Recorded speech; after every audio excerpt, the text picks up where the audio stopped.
எழுத்தெல்லாம் ஆதி பகவன் முதற்றே உலகு. அகர முதல் எழுத்தெல்லாம் ஆதி பகவன் முதற்றே உலகு. கற்றதனால் ஆய பயனென்கொள் வாளறிவன் நற்றால் தொழார் எனின். மலர்மிசை ஏகினான் மாலடி சேர்ந்தார் நிலமிசை நீடு வாழ்வார். தனக்கு ஓமை இல்லாதான் தாழ் சேர்ந்தார் கல்லால் மனக்கவலை மாற்றல் அரிது. அறவாழி அந்தணன் தாழ் சேர்ந்தார் கல்லால் பிறவாழி நீத்தல் அரிது. பிறவி பெருங்கடல் நீந்துவர் நீந்தார் இறைவன் அடி சேராதார்.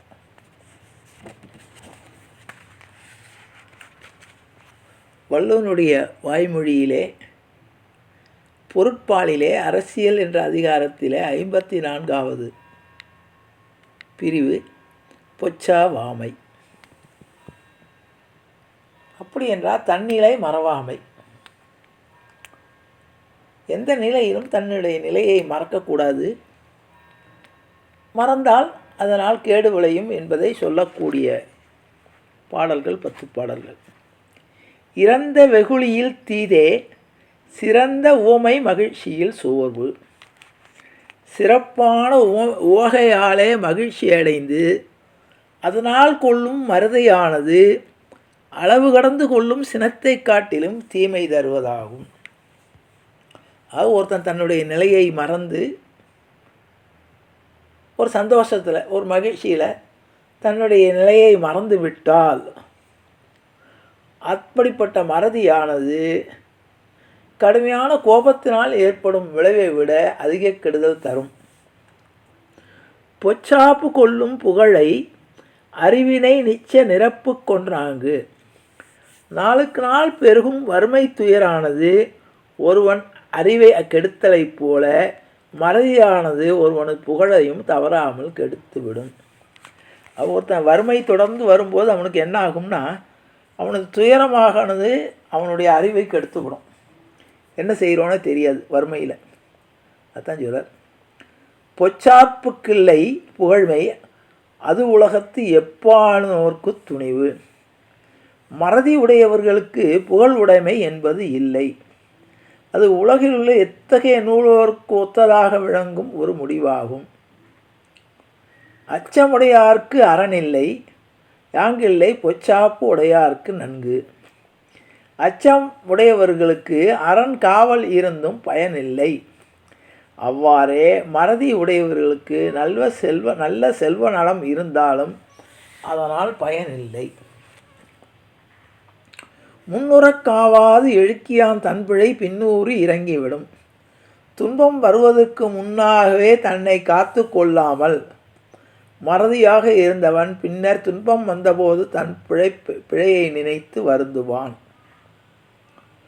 இழுக்காமை யார்மாட்டும் எல்லா வழுக்காமை வாயினது வெப்பதில். மறதி இல்லாத இயல்பு எவரிடத்தும் எக்காலத்தும் குறையாமல் இருந்தால் அதற்கு ஒப்பாக நன்மை தருவது வேறு எதுவும் இல்லை. அரியவென்றாக இல்லை பொச்சாவா கருவியார் போற்றி செய்யின். மறவாமை என்னும் கருவியினாலே எதனையும் பேணி செய்தால் செய்தற்கு அரியன நினைத்து கைவிடும் செயல்களும் இல்லையாகும். புகழ்ந்தவை போற்றி செயல் வேண்டும் செய்யாது இகழ்ந்தார்க்கு எழுமையும் இல். சான்றோர்களுக்கு சிறந்தவையாக போற்றும் கடமைகளை போற்றி செய்தல் வேண்டும். அவ்வாறு செய்யாமல் மறந்தவர்க்கு எழுமையும் நன்மை இல்லை. இகழ்ச்சியில் கெட்டாரை உள்ளுக தாத்தம் மகிழ்ச்சியில் மைத்துரம் போழ்து. தாம் தம்முடைய மகிழ்ச்சியினாலே செருக்கடையும் போது முன்னர் அப்படிப்பட்ட மகிழ்ச்சியினாலே மறையடைந்து கெட்டவர்களை நினைத்து பார்க்க வேண்டும். உண்ணிய செய்தல் எழுதி முன் மற்றொன்றும் உள்ளிய துள்ள பெறின். தான் அடைய கருதிய இடைவிடாமல் மறதியின்றி நினைக்கக்கூடுமானால் ஒருவன் தான் நினைத்ததை அடைதல் என்பது எளிதாக இருக்கும். சரி, வள்ளுவன் பல வகையான விஷயங்களை சொன்னால் கூட மறதியினால் ஏற்படக்கூடிய கெடுதல்களை சொல்கிறார். இது மறதிங்கிறத 2 வகையான மறதியை எடுத்துக்கலாம். அதாவது செய்ய வேண்டிய செயலை மறத்தல், நாம் என்ன செய்யணும்னு நினைத்து கொண்டதை. இன்னொன்று, நமக்கு ஒரு சந்தோஷம் வரும்போது நமக்கு உதவி செய்தவர்களையோ அல்லது நாம் பழைய நிலைமையில் இருந்ததை மறந்து விட்டு நமக்கு ஒரு எண்ணம் வரும். நம்ம கொடுத்த வாக்கை மறப்போம் அல்லது செய்ய வேண்டிய காரியத்தை மறந்து விடுவோம் அந்த சந்தோஷத்தில். அது நமக்கு கெடுதல் தரும். இன்னொன்று, எப்பொழுதுமே தன்னிலை மறக்கக்கூடாது. நம்ம எப்படி இருந்தோம், இன்றைக்கு எப்படி இருக்கோம், அப்போ உதவியவர்கள் யார் அப்படின்னு அந்த நிலை மறக்காமல் இருக்க வேண்டும் என்பதே வள்ளுவன் இங்கே. அது கிட்டத்தட்ட ஒரு நன்றி மறத்தல் மாதிரி. ஆனால் அந்த எண்ணம் வரக்கூடாது. அந்த உவகையினாலே ஏற்படக்கூடிய மறதியை தவிர்க்க வேண்டும். இதுதான் வள்ளுவன் சொல்கிறது. இதுக்கு ராமாயண மகாபாரதத்தில் உதாரணம் இருக்குன்னா இருக்குது, பாகவதத்துலேயும் இருக்குது. இந்த வள்ளுவன் சொல்லக்கூடிய விஷயங்கள் எல்லாமே நம்முடைய காவியங்களில் கதையாகவே இருக்குது. அதுக்குண்டான பாத்திரங்கள் இருக்குது. உதாரணத்துக்கு ராமாயணத்தை எடுத்துக்குவோம். சுக்ரீவன் ராமனிடம் உதவியை நாடுகிறான். என்னுடைய மனைவியாகிய உரிமையை என்னுடைய சகோதரன் பறித்து வைத்து கொண்டான், நீ காப்பாற்றணும். அதற்கு கைமாறாக சுக்ரீவன் சொல்கிறது என்னென்னா, என்னுடைய படைகள் மூலமாக சீதையை தேடுவதற்கு நான் உதவி புரிகிறேன். இது சுக்ரீவன் சொன்ன வார்த்தை. ராமன் தான் பழியை ஏற்றுக்கொண்டு தனக்கு கெட்ட பேர் வந்தாலும் பரவாயில்லன்னு மறைந்திருந்து வாலியை கொன்று விடுகிறான். கொன்று முடித்து சுக்ரீவனை அரசாட்சிக்கு அமர்த்தி விடுகிறான். இப்போ சுக்ரீவன் கிட்ட கேட்குறான் ராமன், சரிப்பா, இப்போ நீ அரசனாகிட்ட, இப்போ நீ எனக்கு கொடுத்த வாக்கை காப்பாற்றி சீதையை கண்டுபிடிக்கிறதுக்கு நால்புறமும் உன்னுடைய படைகளை அனுப்பணும். அப்போ சுக்ரீவன் சொல்கிறான், ராமா, இது கார்காலம், மழைக்காலம். இந்த நேரத்தில் எங்களுடைய வானர கூட்டங்கள் எங்கேயும் வெளியே நடமாடாது. ஆகவே கார்காலம் முடிந்த உடனே நான் அனுப்பிவிடுகிறேன். அனுப்பி உனக்கு உதவி பண்ணி எல்லா வகையான இதையும் தேடி சீதையை கண்டுபிடிப்போம் என்று சொல்கிறான். அதுவரை நீ இங்கேயே இரு என்று ராமனை வேண்டுகிறான். ராமன் சொல்கிறான், நான் துறவரம் போட்டதுனால ஒரு இடத்துல இருக்க முடியாது, நீ அரசாட்சி பண்ணுற, ஆகவே உன்னுடைய நகருக்குள்ளே நான் வாழ முடியாது, ஆகவே நான் கொஞ்சம் தள்ளி இருக்கக்கூடிய இடத்துல போய் இருக்கேன் காட்டில். நீ கார்காலம் முடிஞ்ச உடனே, வசந்த காலம் ஆரம்பித்த உடனே நீ உன்னுடைய படைகளை அழைத்து கொண்டு வா, நம்ம அடுத்தாப்புல ஆலோசனை பண்ணலாம் அப்படின்ட்டு போயிட்டான். கார்காலம் முடிந்து விட்டது. முடிந்து மழைக்காலம் முடிந்து வசந்த காலம் துவங்குகிறது. வசந்த காலம் துவங்கினதுக்கு அடையாளமாக பயிர்களெல்லாம் இதெல்லாம் மரங்களெல்லாம் செழித்து வளர ஆரம்பிக்கிறது. பறவைகளெல்லாம் தன்னுடைய இரையை தேடி பறக்கின்றன. விலங்குகள் தன்னுடைய பணியை தொடர்கின்றன. இப்போ ராமன் பார்க்குறான், கார்காலம் முடிந்த உடனே வரேன்னு சொன்ன சுக்ரீவன் வரவில்லையே என்று எதிர்பார்க்குறான். சுக்ரீவன் என்ன ஆயிட்டான்னா, இப்பொழுது அவனுக்கு நல்ல அரசாட்சியும் அரச போகம் வந்த உடனே மது குடித்து ராமனுக்கு கொடுத்த வாக்கை மறந்து போதையில் இருக்கான். அப்புறம் ராமன் லக்ஷ்மணன் அனுப்பி வைக்கிறான் கோபத்தோடு. மறந்து விட்டான், நன்றி மறந்து விட்டான் நம்ம செஞ்சதை. ஆகவே நீ வாலியை கொன்ற ராமபாணம் இன்னும் இருக்கிறது என்பதை ஞாபகப்படுத்திட்டு வாங்குறான். அப்புறம் போகிறான், மன்னிப்பு கேட்குறான்னு வச்சுக்குவோம். அப்போ ராமன் எதிரிகளிடமே கோபம் கொள்ளாதவன். ராவணன்ட்ட கூட அவன் கோபப்படலை, கும்பகர்ணன்ட்ட கோபப்படலை, எதிரிகளிடம் கூட கோபப்படாத ராமனானவன் தன்னுடைய நிலையை மறந்த சுக்ரீவன் மேலே கோபப்படுறான். சுக்ரீவனை சகோதரனாக ஏற்றுக்கொண்டான். ஆனாலும் தன்னிலை மறந்த சுக்ரீவனை ராமன் எச்சரிக்கிறான். அது என்ன தெரிகிறது என்றால், நம்ம கஷ்டப்படும் போது ஒருத்தர் உதவி பண்ணுவார். இது நான் நடைமுறையில் சொல்கிறேன். நல்ல நிலைமைக்கு வந்ததுக்கப்புறம் அவரை நம்ம கண்டுக்கவே மாட்டோம். அதை அந்த மறதி வரக்கூடாது என்பதைக்காக தான் வள்ளுவன் இந்த குறளில் சொல்கிறார். மறதி என்பது சாதாரண மறதியை சொல்லலை, தன்னிலை மறத்தல். எந்த நிலையிலேருந்து நம்ம இந்த நிலைக்கு வந்திருக்கணும். இது மகாபாரதத்துலேயும் உண்டு.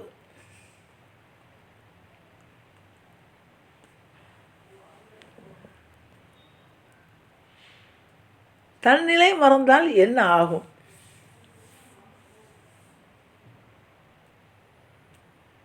மகாபாரதத்தில் அருமையான காட்சி. இந்த இதில்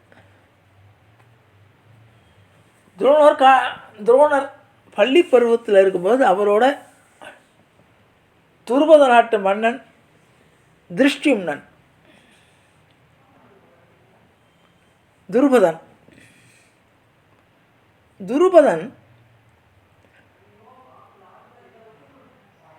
துருபதனும் துரோணரும் பால்ய சிநேகிதர்கள். இருவரும் ஒரே குருகுலத்தில் படிக்கிறார்கள், நண்பர்கள்.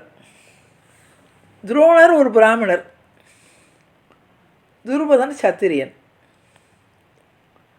அந்த துருபதன் என்ன பண்ணுறான்னா, பள்ளி பருவத்தில் விளையாட்டாக 2 பேரும் பழகி கொண்டு இருக்கும்போது சொல்கிறான்,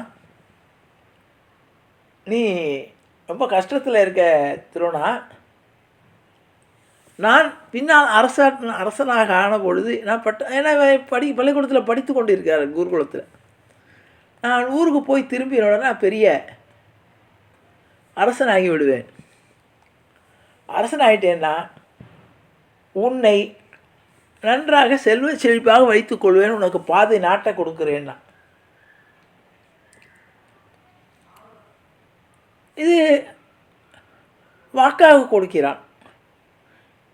ஊருக்கு திரும்பின உடனே எல்லாம் குருகுலம் முடிந்து ஊருக்கு திரும்பி விட்டார்கள். இவன் பெரிய அரசன் ஆகிவிட்டான். நாட்கள் கடந்தது. துரோணருக்கு கல்யாணம் ஆகிவிட்டது. துரோணருக்கு கடுமையான வறுமை.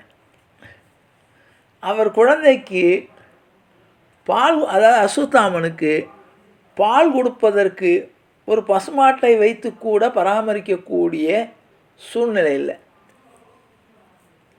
அவன் குதிரை பாலை குடித்து வளர்கிறான். அதனால தான் அவன் பேர் அஸ்வத்தாமன்னு பேர். ஆகவே அப்பொழுது இவருடைய மனைவி கிருபின்னு பேர். கிருபருடைய சகோதரியை தான் இவர் கல்யாணம் பண்ணிக்கிறார். அந்த கிருபி சொல்கிறாள், உங்களுடைய பாலிய சிநேகிதர் துருபதன்கிறவர் ராஜாவாக ஆகிட்டாரே, உங்களுக்கு பாதி நாட்டை கொடுக்குறேன்னு சொன்னாரே, நமக்கு நாடெல்லாம் கூட வேண்டாம், ஏதோ இந்த குழந்தையை வளர்ப்பதற்கு ஒரு மாடும் கொஞ்சம் இடமும் கொடு, நாம் சந்தோஷமாக வாழலாமேன்னு. இவன் துரோணர் துருபதனை நாடி போகிறார். அப்பொழுது துருபதன் தன்னுடைய அரசனாக இருப்பதால் தன்னுடைய நிலையை மறந்து துரோணரை அவமானப்படுத்துகிறான். நீர் ஒரு சாதாரண ஏழை பிராமணன், ஏதோ படித்தோம் என்பதற்காக நான் சொன்னேன்னு என்கிட்ட பாதி நாட்டை கேட்டு வந்து விட்டாயா என்று அவமானப்படுத்துகிறான். ஆகவே துரோணர் சபதம் செய்கிறார். இது பின்னால் இங்கே வரார். அர்ஜுனன் பெரிய இங்கே அஸ்தினாபுரத்துக்கு வருகிறார். இந்த அர்ஜுனன் மற்ற பாண்டவர்களுக்கு கௌரவர்களுக்கெல்லாம் பாடம் நடத்தி வந்த உடனே அர்ஜுனன் கேட்குறான், அப்போ குருதட்சணையாக என்ன வேணுங்கிறார். அப்பொழுது நீ துருபத நாட்டு மன்னன் துருபதனோடு சண்டை போட்டு அவனை தேர்காலிலே இழுத்து கொண்டு வந்து என்னிடம் ஒப்படைக்கணும்னார். அப்புறம் போகிறான், சண்டை போடுறான், துருபதனை ஜெயித்து கொண்டு வருகிறார். துருபதனை கொண்டு வந்து துரோணர் காலில் விழ வைக்கிறார். அப்பொழுது துரோணர் சொல்கிறார், நீ உன்னுடைய நிலையை மறந்து அரசனாகிவிட்ட ஆணவத்தினால என்னை அவமானப்படுத்தினாய். இப்பொழுது உன்னுடைய நாடு உனக்கு இல்லை, என்னுடைய சிஷ்யன் அந்த நாட்டை ஜெயித்து விட்டான். இப்போ எனக்கு நாடு வேணுங்கிற எண்ணம் இல்லை. ஆகவே உன்னுடைய நாட்டை உனக்கே நான் திருப்பி தருகிறேன். நீ எனக்கு பாதி நாடு தரமாட்டேன்னு, உன்னுடைய முழு நாட்டை உனக்கு நான் தருகிறேன், போ அப்படின்னு சொல்ல அவமானப்படுத்தி அனுப்பிக்கிடுகிறார். இது எதுக்காக சொல்கிறேன்னா, தன்னுடைய நிலையை மறந்ததனால் பின்னால் வருந்தி பிரயோஜனம் இல்லை. அதுதான் வள்ளுவன் இங்கே சொல்கிறார். ஒருவன் எந்த நிலையிலும் தன்னுடைய பழைய நிலையையும் தன் நிலையையும் மறக்கக்கூடாது. ஏன்னா செல்வ செழிப்பு வசதி வந்ததுன்னா நமக்கு தன்னிலை மறக்கக்கூடிய சூழ்நிலை வரும். அது மறந்தால் அதனால் ஏற்படக்கூடிய கெடுதல் என்பது மிக பெரிதாக இருக்கும். ஸ்ரீமத் பாகவதத்தில் அருமையான காட்சி குசல பாக்கியானம். குசேலர் அதே மாதிரி கிருஷ்ணனை தேடி போகிறார். கிருஷ்ணன் ரொம்ப வசதியாக இருக்கார், உதவி கேட்டு போகிறார். இந்த மகாபாரதத்தில் துருபதனுக்கும் துரோணருக்கும் ஏற்பட்ட நிலைமை வேறு. குசேலர் துரோணரோட அருமையான நிலைமையில் இருக்கார். அவருக்கு நிறைய குழந்தைகள். அப்படி இருந்தும்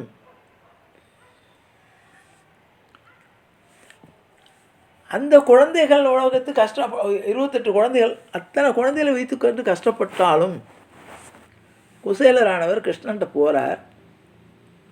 கிருஷ்ணன்ட்ட போன உடனே அழகாக குசேல பாக்கியானத்தில் வரும். குசேலன் வந்திருக்காருன்னு சொன்ன உடனே கிருஷ்ணன் என்ன பண்ணுறான், தன்னுடைய பணியை எல்லாம் விட்டு ஓடோடி சென்று அழகாக வாக்கியம் வரும். தாயது வருகை கேட்ட தனி இளங்குழவி போல நேயமிக்கதாகி நெஞ்சுருகி போய் அழைத்திடுமின்னு போய் குசேலரை வரவேற்று சுதாமாவை வரவேற்று அவருக்கு பணிவிடைகளை செய்ய வேண்டிய உதவிகள் செய்து அனுப்புகிறார். அப்போ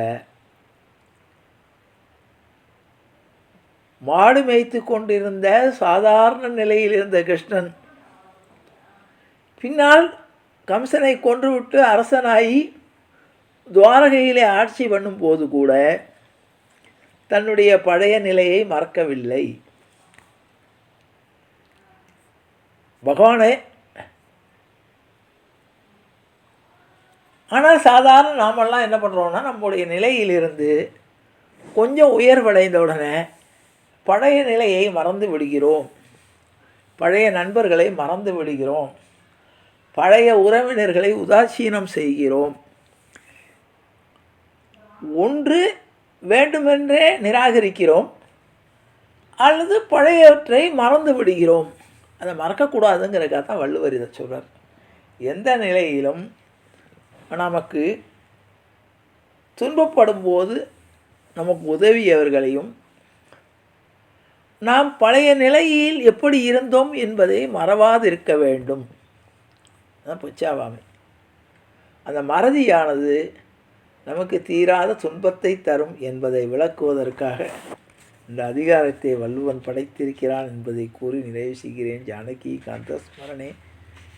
ஜெய ஜெய ராமராம் சத்குரு மகாராஜ்கே ஜெய, ஆஞ்சநேயமூர்த்திக்கே ஜெய. அறியாத பிள்ளைகளும் அன்பினால் உந்தன்னை சிறுவேரழைத்தனம் சீறி அருளாத இறைவான இதாராய் பறையலும்பாவாய். இன்றைக்கும் ஏழேல் பிறவிக்கும் உந்தன்னோடு உற்றோமையாகவும் உனக்கேளாம் ஆட்செய்வோம். மற்ற நம் காமங்கள் மாற்றேலோ ரொம்பாவாய். செங்கன் திருமுகத்து செல்வத் திருமாலால் எங்கும் திருவருள் பெற்று நின்று வரும்பாவாய். ஹரே ராம ராம ராம ஹரே ஹரே, ஹரே கிருஷ்ண கிருஷ்ண கிருஷ்ண ஹரே ஹரே. கோவிந்த ராம சங்கீர்த்தனம் கோவிந்தா ஹரி கோவிந்தா.